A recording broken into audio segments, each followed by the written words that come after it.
பொள்ளாச்சி பாலக்காடு சாலையில் உள்ள தனியார் கல்லூரியில் தேர்வு முடிவுகள் வெளியிடப்படாததை கண்டித்து சார் ஆட்சியர் அலுவலகத்திற்கு எதிரே 300க்கும் மேற்பட்ட மாணவர்கள் மறியலில் ஈடுபட்டனர். தகவல் அறிந்து சம்பவ இடத்திற்கு வந்த காவல்துறையினர் மாணவர்களை கலைந்து செல்லும்படி மிரட்டியதாக கூறப்படுகிறது.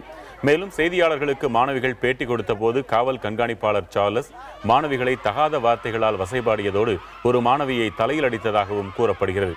இதையடுத்து காவல்துறையினர் மாணவியரை கைதும் செய்தனர்.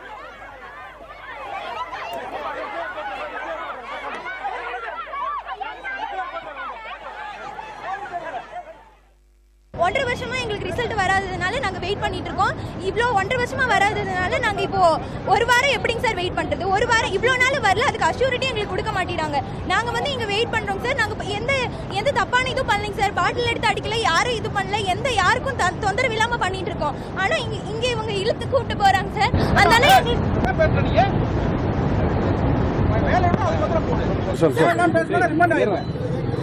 பேட்டி கொடுத்தா டிவில வந்துடும், மானம் கட்டு போயிடும் பாக்குறது சார்.